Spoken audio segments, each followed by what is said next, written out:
Hey you guys, what's up? Your girl G here. Welcome back to my channel. Appreciate you for tuning in. Y'all know what we gotta get into is ready to love. Or shout out to Bonnie, ready to, because that's all these people wanted to do this season. Ready to love has honestly just become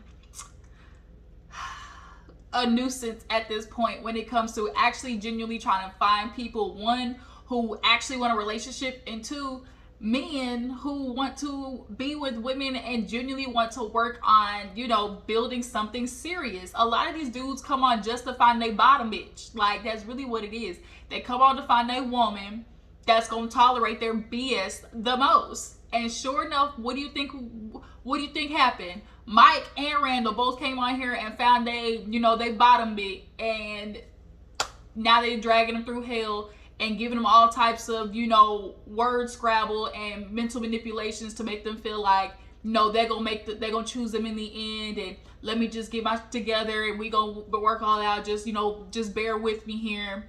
All the meanwhile, they get embarrassed in front and behind the scenes. Brandi girl, this is not a good look for you. Brandi, I'm gonna get into you. Jamala, I'm gonna get into you as well, because this is sad. The way y'all is going out over these knuckles is sad. So yeah, let's go ahead and get into it, you guys. I apologize, Ready Love is coming a little bit late. I gotta catch up, y'all. Look, it's been a lot going on. There's some things currently going on in my life, just family wise, that's really taking a toll on me mentally. I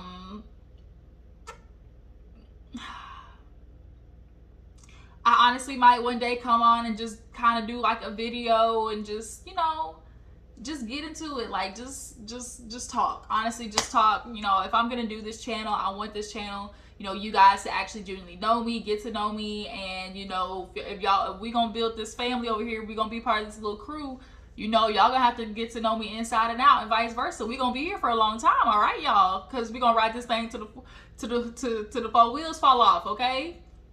That's this point. We're gonna ride this thing to the wheels fall off. So I mean, in the meantime, I guess we might as well just be open and honest and vulnerable with each other. Might as well. Okay, minus well. So yeah, you guys, I might come on one day and just bear it all and just tell you guys honestly why I did start this channel, why I, what I do go through. Like, it's a lot. And yeah, that was just a little sidebar. I got distracted because it's a lot going on, y'all. Just a lot. But yeah, Ready to Love, it's a lot going on there too, so let's go ahead and get into it. We open up, of course, with Tommy talking about the love in Miami, okay? Miami Heat. And they go through the recap of the season. Everybody ain't doing nothing but lusting over each other, booty bouncing, everybody just looking, ooh, he muscular, ooh, she got a nice ass, ooh, she funny, ooh, he look good with his shirt off, Of course, Tommy's joking with everybody. Was it hard to, just focus on the love over the lust? Cadian said no, it wasn't for her. Do you guys think that her and Swayze fucked during the season? I feel like they might not necessarily, went all the way, but there definitely was some canoodling between the two, if you ask me. Shereese was like, ooh, Tommy asked Shereese, who was she most tempted by? And to my chagrin, she said, Swayze. I was like, where does Swayze come into the equation for Shereese? Like, but yeah, nonetheless, they had to get into what was going on in the season. Devin, I don't know why I look at Devin and I just think like he just looks coked out. Like, I don't want to, like, he just looks powdered full. He just carries a very like frantic energy, a very frantic, high-strung energy. I do think he's genuine and looking like he's trying to just like bear it all. Like, I do believe he's looking like he's trying to, F it, I'm gonna go boss to the wall and here I am and take it or leave it type stuff. I feel like he is a dude clearly that's gone through some trauma. It's written all over his face, I hope he finally took his ass to therapy. But nonetheless, they get into his little foot fetish because everyone talking about Shereese's feet. He was like, Tommy was like, yo, so Devin, the foot, he was like, Justice, help me out. Justice was like, man, mine ain't been it. I ain't in it. He was like, yeah, I like feet, And Shereese kind of jumped out the window on his ass, talking about my foot's in his phone. He was like, girl, what you gotta tell them for? Tell these folks for? It's So everybody was like, what? And he was like, yeah, I like feet. It ain't everybody thing, but for me it is. Dudes like pretty feet. A lot of these dudes like feet. I personally am not a foot person. I don't get sticking feet in your mouth. Like I just don't get it. It's just not my thing. But I hear, foot fetishes is a really big deal. She was trying to get my sister into so she can make a couple of extra dollars on the side, because my sister got pretty feet. And I ain't saying that as a weird flex to be like, oh, my sister got banging feet. But she do. And she gonna make this extra coin on the side now that she done, pulled her Melody Hope. She done pulled her Melody Hope. When I tell y'all, like, I'm start bringing my sister on the channel. Because she done pulled her Melody Hope, y'all. And she is moving on and with her life. And she gonna do the damn thing. And things is, moving on up for her. My sister actually, she's like in the modeling industry or whatever. And y'all need to go follow her Instagram and TikTok. She just got one. But girl, they asked her to submit for New York Fashion Week in February, and that's a big deal. Like, it's a huge, big deal. So y'all put the prayers out there for my sister that she land, New York Fashion Week, because the goal is Savage Fenty and Ivy Park. I've seen a dream. I have premonitions. I definitely feel like it's gonna happen. But y'all definitely just put the prayers out there for my sis, okay? Because you gotta drop dead weight so you can so you can spread your wings and fly. That's what it is. Nonetheless,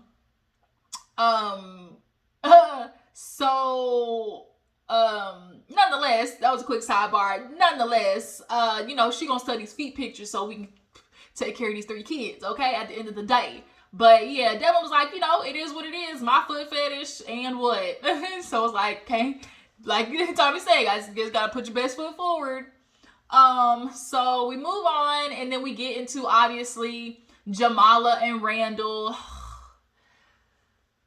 First of all, Jamala, she looked better. She looked better. Makeup wasn't as bad. I feel like Jamala's just putting on too much makeup. I really feel like she needs to go like two layers lighter. Like, I just feel like it's too much. The dress was too saggy. I wish it had like some boning. I don't know what it is, but these Ready to Love reunions, don't nobody be dressing good when it comes to the ladies. Like, out of all the girls, it literally only be like 1 or 2 that actually hit. The rest always are misses. I like the concept of what Jamala had on. It was just that it wasn't fitting well. Like, the V was just too low. Like, it was an A for effort. But nonetheless, obviously watching back her and Randall's season, and Tommy's asking, so where y'all at now? Like, are y'all still together? And it's like, well, we're back dating other people. Like, we're not dating exclusive, as I hear. And Jamala's like, well, I didn't mean like that. Well, as we say, or whatever. And it's just kind of like Randall over there. Randall doing his typical, I'ma just sit back, chill, be quiet mess. And it's like, I see you, Randall. See, in the beginning, I thought Randall was a good one, but then I realized, nigga, you sneaky. I know what game you play. He's the nonchalant type. Like, he's the nonchalant. He's the leaf that floats on top of the water, basically. And he's so cool with it that it's hard to get mad at him, because his actions then don't seem malicious up front. But definitely believe he's playing a game with you, Jamala, for sure. And I couldn't help but notice every time they pan the camera over there to Kayla. Hi, Kayla, if you see this bitch, your eyes was gonna roll out of your head. Because Kayla, every time Jamala said something,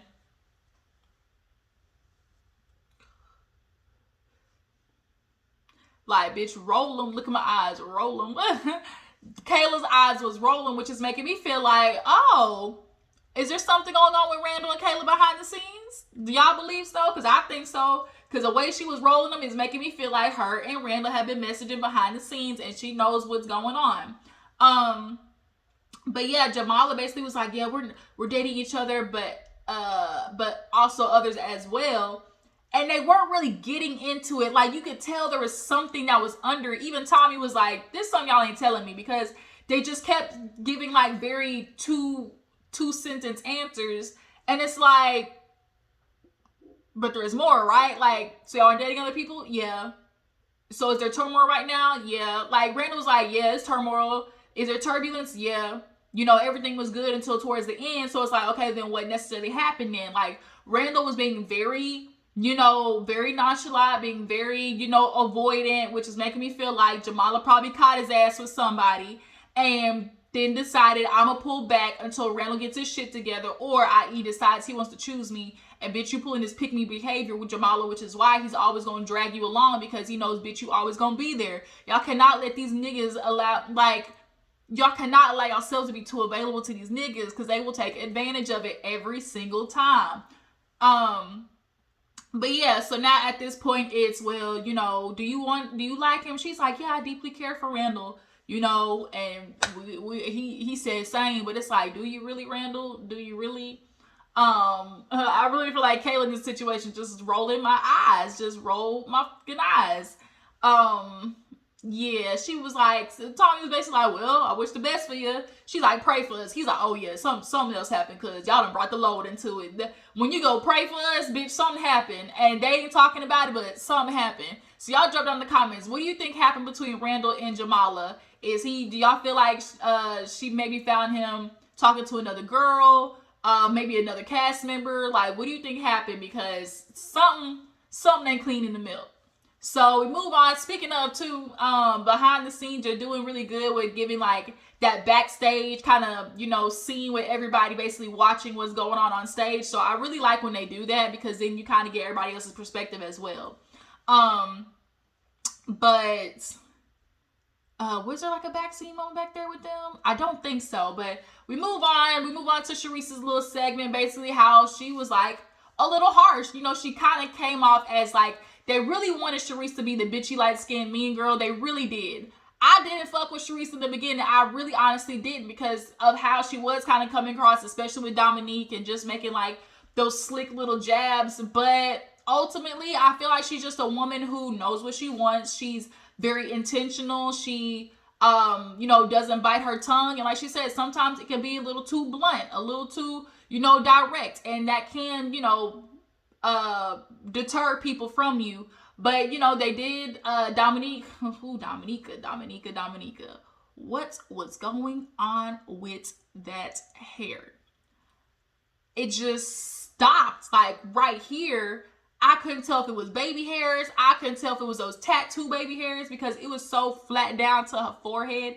I didn't know what was going on. Like, did y'all see it? Like, I don't know what was going on with Dominica's hair. Like, I don't know. And it just kept having like this weird reflection too when the light hit it. Like, I just didn't know what to say, like what to think. But Dominica basically told Shereese, because Tommy's like, well, does anybody have a problem with Shereese or what she said? And Dominica was like, me, bitch. And she was like, yeah, what she say, the person that like the stripper, like referring to me like as a stripper or something like that. She was like, bitch, I ain't fuck with that. Like, And Shereese was like, I just set the stage. And she was like, even Tommy had to be like, now come on, girl. We in Miami. The only stage that people thinking about is the goddamn stripper stage, the stripper stage, okay?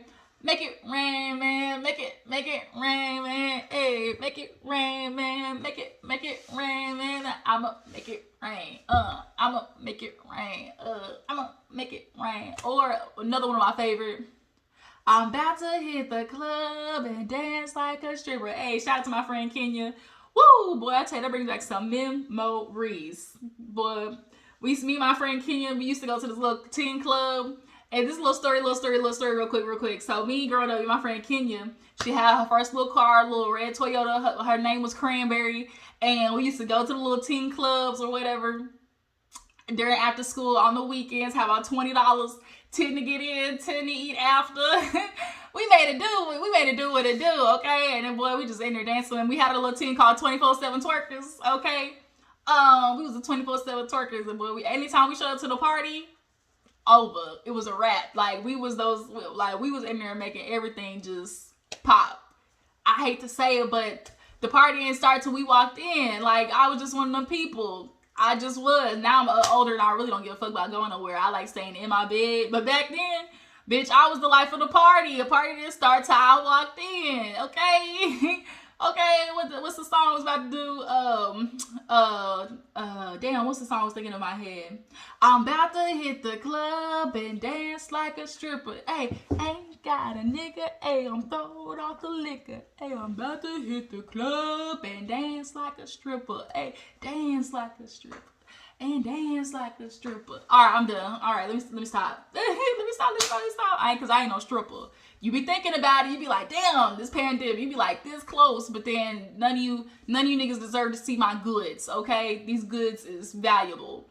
But yeah, no. So no, yeah, Shereese, you knew what you was alluding to when it came to, oh, her name is exotic. Oh, she acting this way. You know, and they just basically worked it out. Like, this is what it was. Like, apologize, worked it out. Shereese, you know, realized. I liked how Shereese's hair was, but didn't at the same time. Her dress was cute. Like, it was enough. But, you know, but it didn't, like, just, ooh, wow, pop. But I loved the concept of her dress. I really did. The slit was nice. Like, I feel like Shereese was one of the better looking ones of the reunion. But yeah, her and Dominica basically made up. I like Dominica's like the shoulder situation. It was the hair. So yeah, so what happened after that?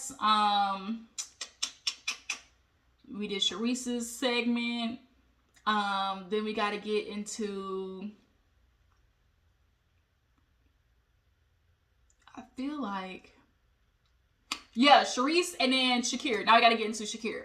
So y'all know Shakira miss Viola Davis because bitch was crying on command. You know, she had a rough little season. We talked about her season and, you know, how emotional it was for her. I need you to stop wearing these goddamn, you know, Hobby Lobby flowers in your hair. Like, stop it, Shereese. I mean, not Shereese, Shakira.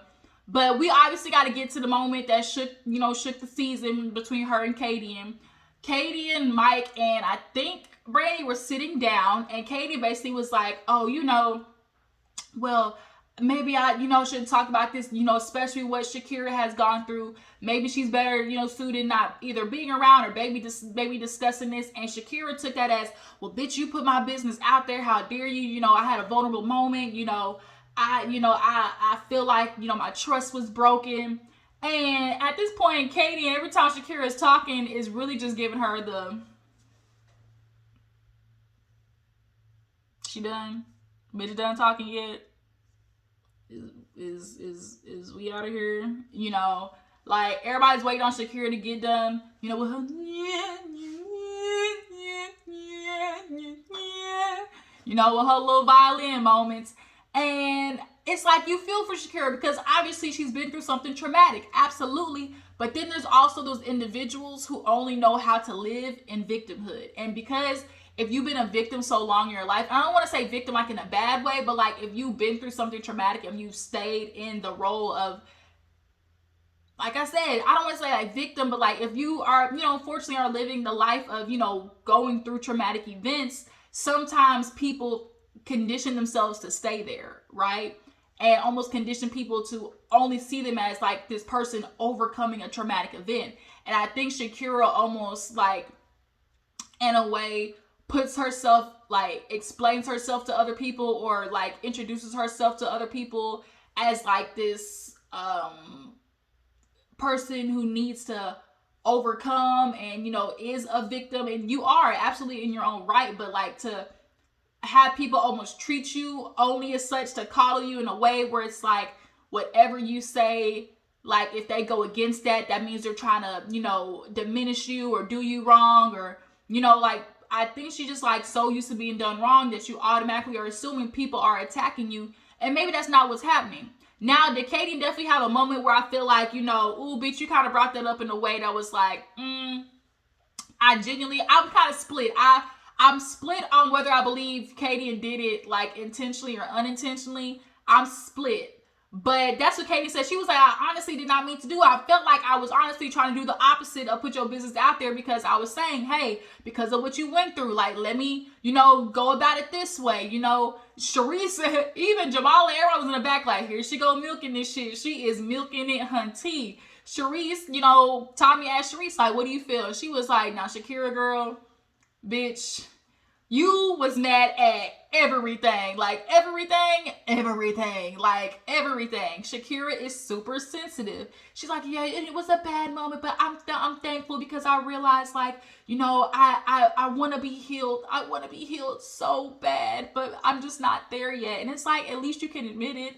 Like, at least you can see, like, okay, there's still some things I need to overcome. And, you know, allow that to happen before you try to rush into a relationship, because Shakira, honestly, is a ticking time bomb. And she's very temperamental. Cadian was like, bitch, you could have gotten an apology out of me until you pulled the victim bullshit. And I think we all know what Cadian was talking about. Like, if you want an apology or just simply saying, you know what, I don't think you meant it that way, but it just kind of struck me like this. And I don't know if you were trying to attack me, or I don't know if you were trying to come at me, but I feel like this in a way, or like, could you have gone about it a different way? Like, there definitely was a way to approach it other than she went to everybody, basically turning into Cadian, like, you know, just dogged her out and just did this horrible thing to her. And that's why Katie was like, bitch, fuck that. You're not going to get ready to apology out of me when you go around to everybody talking about how bad I did you when all I did was like this. We see the conversation literally on camera. Now, Cadian, you moving around with these feathers all on you, bitch. I was just looking like Sesame Street. Sesame Street, bitch. Who told you yellow and feathers at that? Yellow and feathers? Yellow and feathers is not the way to go. That outfit was tacky boots. Freaking face hair laid. And in the dress. You were dressing so good this season, Cadian. What happened? What happened, boo? But overall, you know, Tommy put but y'all are black women. We should respect each other. So that's what they did. They basically made up. It's like, bitch, I don't fuck with you, but I can respect you, you know, from a distance. So we see the little moment with LJ. Y'all know he a player. All the ladies is like, he's just a smooth talker with the island boy. You know, he an island boy. And so all the ladies want to get on that island dick.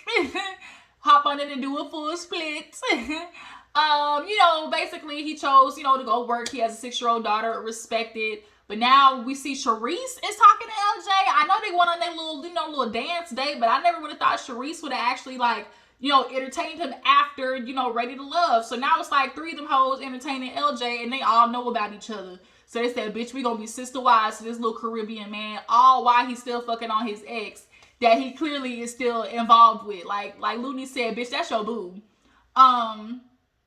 Yeah. So then, of course, we got to get into the nitty gritty of Mike, Kayla, Brandi. So Mike, Kayla, and Brandi, we got to get into it, the love triangle. So essentially, we all know Mike really want to fuck with Kayla at the end of the day. But Brandi is his safe bet because she ain't got no other options. She is all for him. She clearly is showing that she's more moldable to being what he wants her to be for him. And that's what men really, really want. I want to mold you to be this thing that works for me. But it's like, how do you work for her in the meantime? We always talk about how a woman's a helpmate to a man, but never how a man's supposed to be a helpmate to the woman. I was thinking about that the other day, but that's, you know, for another video. But nonetheless, you know, Tommy, of course, asked Kayla, like, how do you feel about this? You know, they did a never before seen thing, and it was basically Mike telling Kayla, like, I don't want to lead you on, like, I'm gonna move on with Brandi. Of course, Kayla was hurt. She said, I'm a bad bitch, this nigga ain't gonna make me cry. But damn it, bitch got a tear. You know, I got that one little teardrop she had. I'm a bad bitch, I ain't gonna cry. I ain't gonna cry with this nigga. Beijing beard-headed ass. You know, Kayla's hair bothered me just a little bit. But nonetheless, Tommy asked her about how she felt about Mike and how they feel their connection is. He asked, do you feel like, you know, Brandi's connection is stronger than, you know, y'all's? And she was like, no. She's like, I just feel like we get deeper, more raw, more real. Brandi even agreed. She's like, I see it through the screen. Like, there clearly is, like, a pull with these two. But, like Cadian said in the background, and backstage, Cadian, you was being hella messy. Anytime Kayla was like, oh, you know, we have a really good vibe. We have a really good sexual connection. She looked back at Randall. How do you feel about that, Randall? How do you feel about that, Randall? Like, it was like, damn, Cadian, quit trying to stir the pot. But, you know, they was backstage and really talked about how they said Mike at the little getaway that they did said the only reason he's not fucking with Kayla is because she kissed Randall. And it's like, how immature are you to feel like, oh, because you kissed another man, like I can't touch you? Like, that's very, he's just very misogynistic. You can tell how he thinks, how he views women. Even when he took Brandi to go see his brother, remember when they met? They both had that little comment of like, oh yeah, oh, she's a clean girl, you know, she's a clean girl. They want women to just be like these, oh, you know, Mother Mary, very innocent, you know, she ain't been touched by nobody. Bullshit, as y'all get to go out and spread y'all's dick around the goddamn continent, community dick ass, be having sex raw half the time, and then the woman's supposed to be at home, and then you bring that shit back and give her BV. What the fuck? But nonetheless, Tommy asked Mike about that. And like, Brandi, this is where you should take note. The only reason he's with you is because he just can't be with Kayla. His ego won't allow him to be with Kayla because like he said, we just too much alike because she got options just like me. A nigga don't want to be with a girl who's going to really check him like that. Who's going to really, you know, keep it on his toes. Who's going to really like put the money where the mouth is. Like, if you say you're going to treat me a certain way, do it. Because if not, bitch, I got somebody I got somebody waiting on me. And men don't like that. Mike don't like it. He want a girl who's gonna sit there and he gonna pat on the head, you know, when she does something good. And that's Brandi, unfortunately. I'm sorry, Brandi boo, but this was supposed to be your like eye opener. Like, he likes Kayla more. But I think Brandi knows that, but she wants to live in the delusion of like, but he still tells me all of these things. But he still, you know, wants to give me all of these things. But it's like, girl, you're only getting those things by consolation. You're a consolation prize. I hate to break it to you. And that's sad because like, I really, really fuck with Brandi. I really do. I like her personality. Super pretty. But it's just like, she's a pick-me. You're sitting there watching Mike knowing he wants another woman, but his ego won't allow him to do it. So he's going to settle for you. Like, I really like Brandi. So I want you to like, boo, I hope you don't sit there and stick around for that bullshit.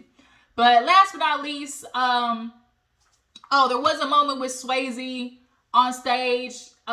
He almost fought Zoe. He going back with Shereese, calling her fake earlier when they in her little segment. Cause you fake as hell. You know, you drugging niggas and all type of stuff. You know, I really don't like that Tommy allowed that shit to go on that long. I get for a TV show, but Zoe was doing a little too fucking much, okay? He got anger issues. I don't know. Maybe it's because he got all the hair in his beard and not on his head. I don't know. Shaped like Humpty Dumpty ass. But he finally took his ass home after Swayze was ready. Like, you ready to jump? You feeling froggy leap, nigga? Swayze got anger issues too, because it's like, maybe they cut something out. I don't know, because that fight, how did that fight come about over a bowling match? Like, the fuck? But then we get to the end where Shereese talked about how Cadian had like her and Cadian's relationship and being a friend, not friend, you know, whatever. When Shakira was talking to Katie, and she was like, yeah, because you friends with Shereese. And she said, Shereese ain't my friend. We were just talking, you know, that was just who I was hanging with. Shereese was like, well, damn, you know. But yeah, when they get to the end of the episode, Shereese and Cadian are going back and forth. And basically, Shereese was talking about how Cadian was like, girl, you know, you told me about your sugar daddy. You said the word sugar daddy when we talked. And you could tell, Cadian, bitch, you have a sugar daddy. It's okay. Like, it's okay. You know, the way Shereese was talking about it and the way Cadian just kept going around it by being like, girl, I don't even talk like that. Girl, I don't even talk like that. That ain't got nothing to do with the fact that whether you said it or not. Like, girl, you are just so crazy. You are delusional. Like, she started to overtalk her. She started to like try to pick a fight with her. You're delusional. Like, bitch, I will fight everybody here. Like, the way she was trying to turn it into more of a fight instead of allowing it to simmer and to discuss whether she said it or not. And Samson was over there whispering to Looney, like, he's like, I kind of believe Shereese because I remember her telling me something about that conversation. I fucking believe Shereese. But who do y'all believe? Y'all believe Katie and Shereese when it comes to the sugar daddy situation? Because Katie, she was like, girl, you called me and whatever that man, he bought something, all right. He bought something. And all Katie could say was, girl, you are delusional. Like, you talking about you want to be my friend. You want to be my friend. She was like, I do. She's like, well, bitch, how can you? You know, you want to be my friend, like now all of a sudden it's, oh, Katie wants to bring up, oh, but I thought you want to be my friend, and it's basically, yeah, you outing me, bitch. Like Katie was trying to recruit Shereese. Hell, that's what it looked like. Let me recruit you for my little brothel. Or maybe my man saw us talking one day. My little sugar daddy saw us talking, was like, hey, you know, bring her here, bring her to me. You know, bring her to me. I believe Katie got a sugar daddy. I do. Cause it would explain a lot in how she talks to men, how she views men. I think she's kind of like a Marlo Hampton type base, where like she's very harsh with men. And then also too, the way she just kept trying to be like, oh girl, like you don't even know what you're talking about. Like, man, not even real. Like, that ain't even how I talk. Like, that ain't even how I talk, girl. You are delusional. Like, she wasn't really addressing like the sugar daddy comment. She just kept going around it. So I was like, yeah, bitch, Cadian, busted. It's okay. It's okay. Times is hard, bitch. And also, if you just want some extra money on the side, so be it. But yeah, you guys, that was Ready to Love. Tell me how you feel about the season. Tell me how you feel about the reunion so far. Do you guys feel like Swayze's on some bull with Katie? Do you guys feel like Randall's on some bull with Jamala? Do you guys feel like Mike would ever like be able to drop his guard and allow Kayla and him to be together? And do you guys feel like Brandi is stupid for sitting there dealing with Mike still? Just questions we need answers to. I appreciate y'all for tuning in. Y'all make sure to stay tuned. I got some more uploads coming. Follow my Instagram and Twitter, and I'm going to catch you guys in the next one. Deuces.